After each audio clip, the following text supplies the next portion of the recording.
नमस्कार आत्मा मालिक, सबका मालिक आत्मा.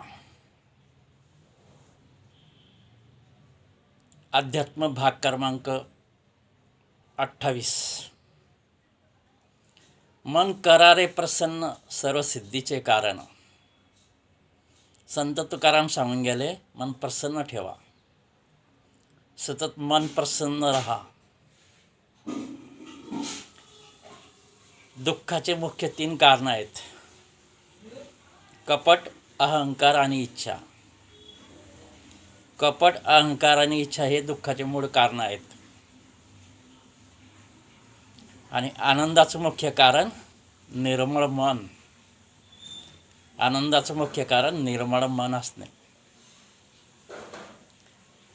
परंतु निर्मळ मन प्राप्त होणं आणि दुःखाचे 3 कारणं काढून घेण्यासाठी सद्गुरू मार्गाने ध्यान, तपश्चर्या, चिंतनाची आवश्यकता असते. जीवन हे खूप छोटं आहे. 60-70 वर्षापर्यंत मनुष्य जगतो किंवा मध्यंतरी केव्हाही सस्पेन्स मृत्यू येऊ शकतो. जीवन एक रंगपंच आहे, एक नाटकाचा स्टेज आहे दुनिया. म्हणून कधीही अहंकार करू नये, नम्रता घ्यावी. इच्छा सर्वांच्या पूर्ण होतात असं नाही. आपल्या जीवनात जे होणार असते तेच होत असते. इच्छा पूर्ण होत नसेल तर माघार घ्यावी, तर तुम्ही आनंदित राहू शकाल. आणि कपटमुक्त जीवन. कोणाबद्दलही मनामध्ये कपट असू नये, निर्मळ राहावे. जरी ज्यांनी ध्यान, तपश्चर्या, तप केलेलं नाही, सद्गुरू मार्ग केलेला नाही, परंतु समज ही खूप महत्त्वाची आहे. जर तुम्ही ठरवलं, समजा तुम्ही 3 महिन्याचा संकल्प केला, तुम्ही कुठल्याही प्रकारचे तपश्चर्या केली नाही, कुठल्याही प्रकारचा सद्गुरू केला नाही, भक्तिमार्ग केला नाही, पण समज विवेक बुद्धी जर तुम्ही ठेवली, समजा 3 महिन्याचा संकल्प केला, इच्छा, कपट, अहंकार मुक्त राहण्याचा एक ठाम निश्चय केला आणि मन निर्मळ ठेवले, कारण शेवटी विवेक बुद्धी म्हणजे निर्णय घेणं आपल्या हातात आहे. हे जर तुम्हाला कळलं, तशाप्रमाणे तुम्ही जर सवय लावली 3 महिन्याशी, तर तुम्ही तुमच्या बुद्धीच्या ट्रॅकवर येऊ शकता, योग्य बुद्धीच्या ट्रॅकवर येऊ शकता. समज बुद्धी हे खूप महत्त्वाचा भाग आहे. प्रत्येकाशी प्रेमाने वागणे हा महत्त्वाचा भाग आहे. मतभेद होत असतात, प्रत्येकाचे स्वभाव वेगवेगळे आहेत, त्यामुळे प्रत्येकाशी मतभेद होतात. परंतु ते मतभेद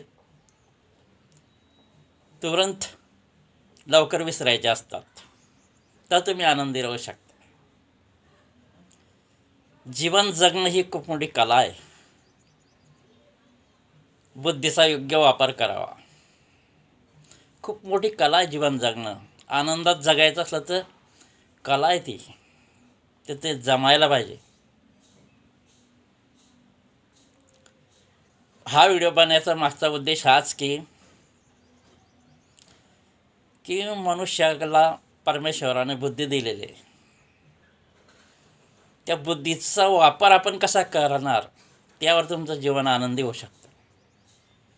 त्या बुद्धीचा जर वापर चुकीच्या दिशेने होत असेल तर तुम्ही दुःखी होऊ शकता. त्याकरता बुद्धीचा योग्य वापर करावा.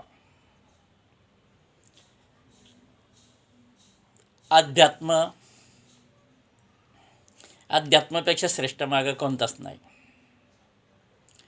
टी व्हीवर तुम्ही संतांचे कार्यक्रम पहा, मोबाईलवर संतांचे कार्यक्रम पहा, महान संतांचे चारित्र्य वाचा, जीवन आनंदी होईल.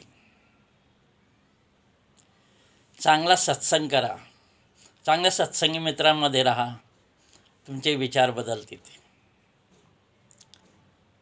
मी यामध्ये परिपक्व झाल्यामुळे मी सर्वांमध्ये राहूनसुद्धा माझे विचार, माझं सत्य विचार त्याचा तो मी सोडत नाही. मला कुठल्याही संघमध्ये राहिलं तरी माझ्यावर फरक पडत नाही. माझे विचार ठाम असतात. परंतु तुम्ही कच्चे आहेत, परिपक्व नाही. म्हणून तुम्हाला परिपक्व होण्यासाठी चुकीचा संघ सोडणं आवश्यक आहे. कारण संघमुळे ते विचार आपल्याला लागतात. जसा संघ कराल तसे तुमचे विचार बदलतात. बुद्धी हे खूप महत्त्वाचा भाग आहे. बसून चिंतन करावे, आत्मचिंतन करावे, मौन राहावे, काही वेळ चिंतन करावे.